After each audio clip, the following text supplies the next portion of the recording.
It was one of those nights where the world outside was quiet, but Kevin Johnson's mind refused to settle. He had just finished a long day of work, hours of debugging code, sitting in virtual meetings, and answering emails that never seemed to stop coming. Now, all he wanted was to sink into his couch, turn on his favorite show, and let the weight of the day fade into the background. But the universe had other plans. As he pressed play on his Netflix queue, the spinning loading circle appeared in the center of his screen. Kevin frowned. His internet was top-tier fiber optic, high-speed, the kind that never failed him. He waited a few seconds. The circle kept spinning. A small irritation flared inside him. He reached for his phone, instinctively checking his Wi-Fi connection. Full bars. He tried switching to YouTube, same issue. Even his phone was taking longer than usual to load a simple web page. Something wasn't right. Kevin sighed, setting down his remote. He had spent too many years working in tech to ignore the warning signs. When something seems off, it usually is. He moved to his desk, opened his laptop, and typed a few quick commands. The router's admin page loaded, revealing a list of connected devices. There it was. An unknown device sat among the usual ones, his laptop, his phone, his smart TV. But this one was unfamiliar. A random, generic name. A device ID that he did not recognize. Kevin felt his jaw tighten. Someone was stealing his Wi-Fi. The rational part of his mind tried to offer explanations. Maybe it's an old device I forgot about. Maybe a glitch. But deep down, he knew better. Kevin was meticulous about his home network. He had never given out his Wi-Fi password, and he had taken the time to label all his devices properly. This one didn't belong. With a few clicks, he pulled up more data. Whoever was connected had been using a lot of bandwidth, streaming, downloading, eating up his resources. His chest tightened with quiet irritation. It wasn't about the internet itself. He could afford 10 Wi-Fi plans if he wanted. But this was a violation. Someone, somewhere, had decided they were entitled to what was his without asking, without permission. Kevin didn't even hesitate. He went straight to the security settings and changed the password. Kevin was just starting to relax when he heard it. A knock. No, not a knock. Pounding. He turned his head toward the door, confused. It was nearly 9 p.m. He wasn't expecting anyone. The pounding came again, sharper this time. Kevin pushed himself up from the couch, walking toward the door. The moment he opened it, his stomach sank. Karen White. She stood on his doorstep, her arms crossed tightly over her chest. Her expression twisted with irritation. Kevin barely knew her. She lived 2 houses down. A middle-aged white woman with a sharp blonde bob and an even sharper attitude. The kind of person who always seemed to be watching the neighborhood as if it belonged to her. And tonight, she was furious. "You changed the Wi-Fi password, didn't you?" The accusation was so blunt, so absurd, that for a second, Kevin thought he had misheard her. "Excuse me," Karen scoffed, shifting her weight. "My internet suddenly stopped working, and I know you changed it. I've been using your connection, and now it's gone." Kevin stared at her, his mind struggling to catch up. She wasn't even hiding it. "You mean to tell me," he said slowly, "that you've been using my Wi-Fi without asking me?"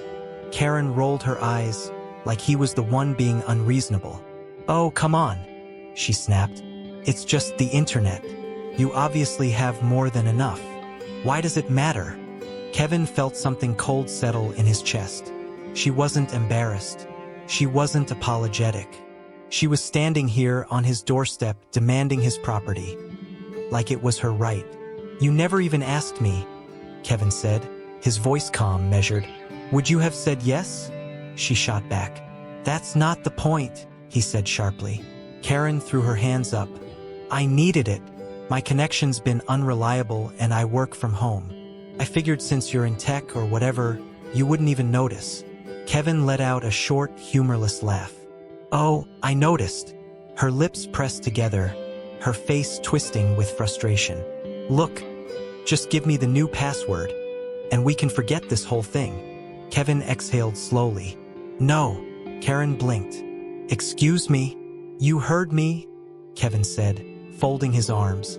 You don't get to just take something that isn't yours and then act like you're the victim when it gets taken back. Her face turned red. You're being completely selfish, she snapped. Kevin shook his head, his patience thinning. Karen, I pay for my internet. You don't have a right to it. Her jaw clenched, and then something changed. The frustration in her eyes darkened into something colder, meaner. You know, she said slowly, I don't feel very safe right now. Kevin's stomach dropped. Karen took a step back, pulling out her phone. Yeah? She murmured, her fingers moving fast. I think I should call someone. A man like you messing with internet systems? That sounds pretty suspicious. Don't you think? Kevin's heartbeat thundered in his ears. She was calling 911. A chill ran down his spine. He knew how this worked.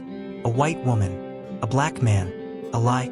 Karen turned slightly away from him, pressing the phone to her ear. Hello? Her voice shifted, softer now, distressed. Fake. Yes, I need the police, she said, sneaking a glance at him. There's a suspicious black man in my neighborhood, and he's been tampering with internet connections. I don't know what he's up to, but he's getting aggressive. Kevin felt his jaw clench so hard it hurt. You have got to be kidding me. The weight of every story he had ever heard crashed down on him. She knew exactly what she was doing, and she was smirking. Kevin had seen this game played before. Karen had lost control of the situation, so she was playing the oldest, most dangerous card in the book. And Kevin knew exactly how this could end. A neighbor, peeking through their blinds, seeing only what Karen wanted them to see. A cop car pulling up. Questions. Accusations. Danger. His body tensed. His mind raced. He had done nothing wrong. But that had never stopped people like Karen from turning nothing into something deadly. Karen's gaze flicked back to him, her expression triumphant. She thought she had won.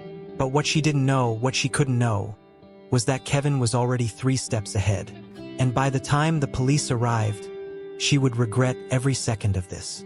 The blue and red lights flared outside Kevin's window, flashing against the walls like an ominous warning. He closed his eyes for a second, inhaling deeply. Stay calm. Stay composed. You've done nothing wrong. But the weight in his chest refused to ease. Karen had played her card, and now the consequences were real. 2 patrol cars, sirens blaring, parked directly in front of his house. The moment he opened the door, he was met with 2 uniformed officers, hands resting dangerously close to their holsters. Karen stood beside them, her arms folded tightly across her chest, her face painted with a mix of triumph and faux distress. That's him, she announced before Kevin could even speak. That's the man I was telling you about. Kevin's stomach turned. She was playing the victim perfectly.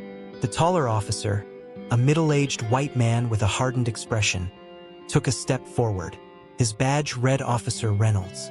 Sir, we received a call about some suspicious activity regarding tampering with internet services. Mind explaining what's going on? Kevin forced himself to keep his voice even. I don't know what she told you, but I changed the Wi-Fi password in my own house. That's all. Karen let out an exaggerated scoff. That's not all. He was messing with the connections in the whole neighborhood. I work from home, and suddenly, my internet stopped working right after he changed his password. She even added air quotes. He's been interfering with other networks.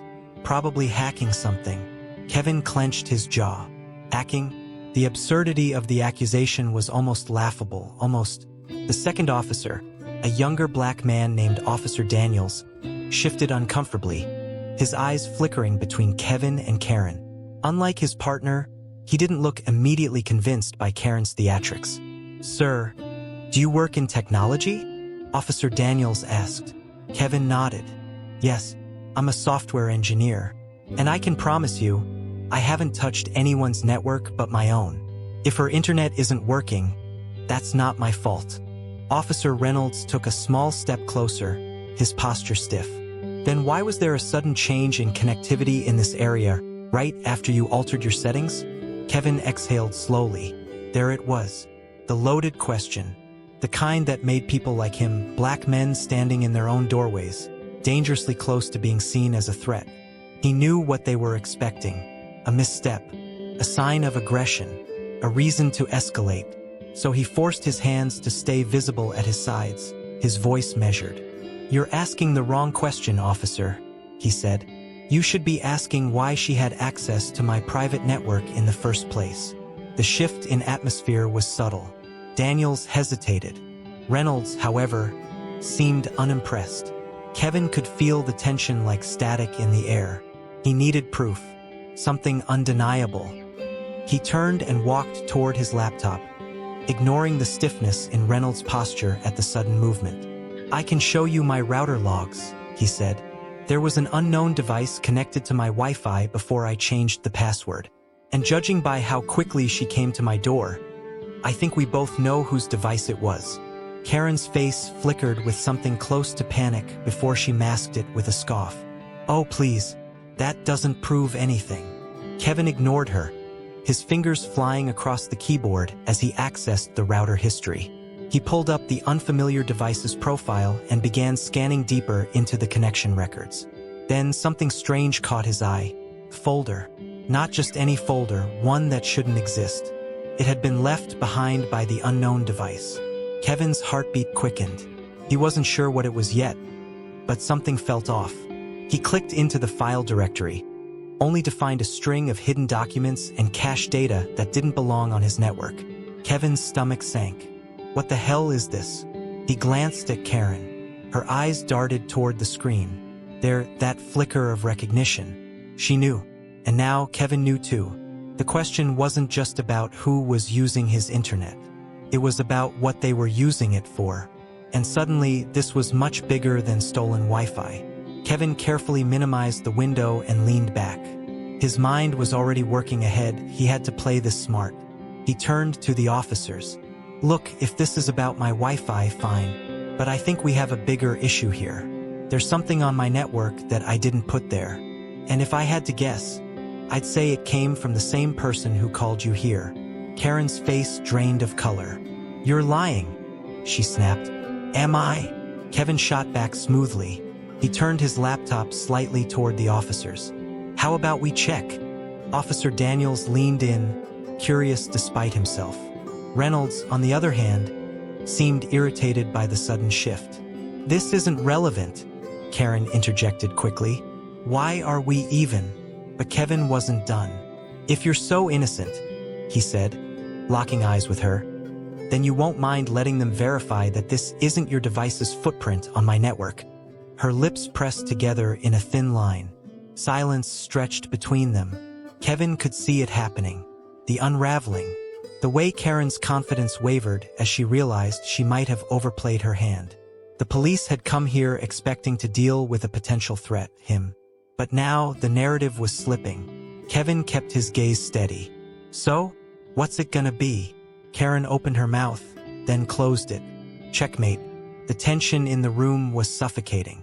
Karen was cornered. If she pushed further, they might actually look into what Kevin had found. And whatever it was, she did not want that to happen. Officer Reynolds, visibly frustrated, finally sighed.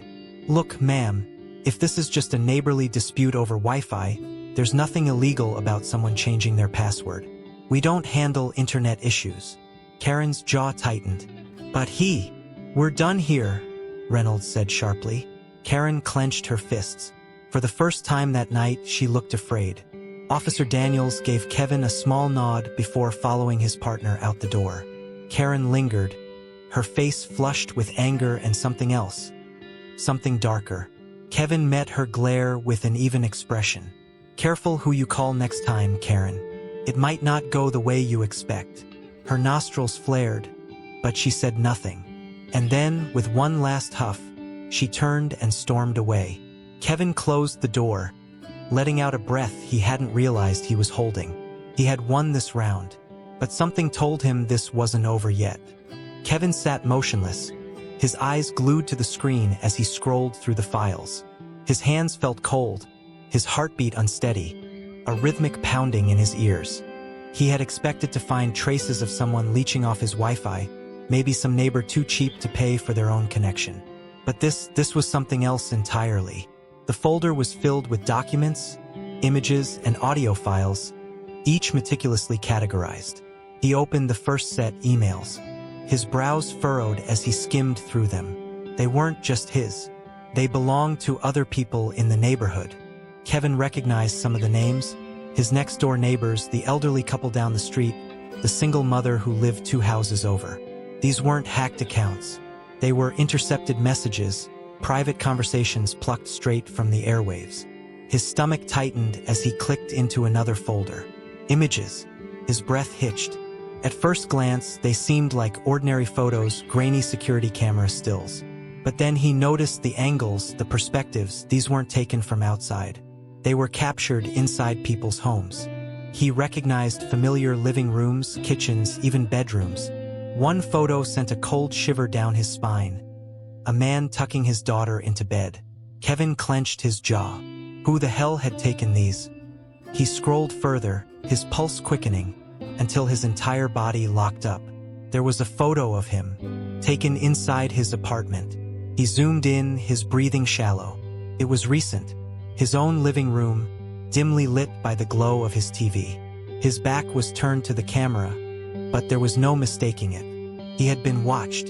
A bead of sweat traced down his temple. His fingers moved almost on their own as he clicked on the audio folder. A list of files appeared, each labeled with timestamps. He swallowed hard and clicked on one. Static. Then voices. He's too quiet. Something about him doesn't sit right. A woman's voice. Sharp. Clipped. I don't trust him. He's hiding something. I know it. Kevin's stomach dropped. Karen. Another file. They always slip up eventually. Just need to catch him doing something. Anything. His mind reeled. Karen hadn't just been stealing his Wi-Fi. She had been spying on him. Spying on everyone. Collecting emails, images, conversations, searching for dirt, for something to use against people. A sickening realization settled in his gut. This wasn't paranoia. This was a setup. And then it hit him. She had called the police on him. Kevin's breath came fast and shallow. She had accused him of being suspicious, of being a threat. And now he knew why. She had been the one committing a crime all along. His hands clenched into fists. He couldn't let this slide. He moved quickly, copying everything onto an external drive. His mind raced through possibilities. He could call the police, but what if they believed her instead? What if she had already covered her tracks? He needed to be smart. He needed proof, needed leverage. As he unplugged the drive, his phone buzzed. A text from an unknown number. You should stop digging. Kevin's blood turned to ice. His eyes darted to the window. Another buzz. You don't know what you're getting yourself into. His breath caught in his throat. Someone knew. And that meant only one thing. He was running out of time. Kevin's pulse pounded in his ears as he stared at the messages on his phone. A chill crept down his spine, but fear quickly turned to something else. Determination. Whoever had sent that warning clearly underestimated him. He wasn't the type to back down, and now that he had seen the depths of Karen's obsession, he wasn't about to let her get away with it. A loud knock at the door made him flinch. His stomach clenched. The police. He took a deep breath, steadied himself, and walked over to open it. 2 officers stood there, their expressions unreadable. Karen stood behind them, arms crossed, her face twisted in smug satisfaction. Mr. Johnson, one officer said, his voice neutral. We need to ask you some more questions. Kevin stepped aside, keeping his face calm even as Karen smirked at him. She thought she had won. That much was clear. I'd be happy to cooperate, he said smoothly, gesturing toward his laptop. Actually, I have something you might want to see. The officers exchanged glances before stepping inside. Karen followed, arms folded tightly against her chest, clearly eager to watch whatever humiliation she thought Kevin was about to endure. Kevin sat down at his desk and opened the folder he had copied onto the external drive. He clicked on the first file, the emails. I found these while checking my network, he said. Turns out, someone has been illegally intercepting private communications. He clicked on another folder. bringing up the photos taken from inside people's homes. One of the officers stiffened. The other frowned. Karen's smirk wavered slightly. Kevin didn't stop. He played one of the audio recordings. "He's too quiet. Something about him doesn't sit right. I don't trust him. He's hiding something. I know it." The color drained from Karen's face. "Recognize that voice?" Kevin asked, tilting his head. Karen's lips parted, but no words came out. The officers looked at each other before one of them turned to her. "Ma'am, is this your voice?" Karen took a step back, shaking her head. I don't know what this is. He must have faked it. He's a tech guy, right?" "He probably." Kevin cut her off by clicking on the security camera footage. A live shot of Karen's own laptop screen appeared, showing the same stolen files Kevin had just presented. The timestamps showed months of data collection. One officer narrowed his eyes. "Miss, do you want to explain why all of this is on your device?" Karen's confidence crumbled in real time. It's not what it looks like. He's setting me up." Kevin leaned back, watching as she unraveled. "You called the police on me," he said slowly, "because you were afraid I'd find out what you were doing. You wanted to paint me as the threat. But it turns out, you're the one who's been spying on everyone." The room was silent. Then, the officer closest to Karen reached for his radio. "HQ, we have a situation. Possible case of illegal surveillance, cybercrimes, and violation of privacy laws. Requesting immediate backup." Karen froze. "No, you can't. This isn't fair. He's the one who..." The officer cut her off. "Miss, turn around." Karen shrieked as the officer pulled out his handcuffs. She struggled, screaming about how this was all a mistake, but there was nothing left for her to argue. The evidence spoke for itself.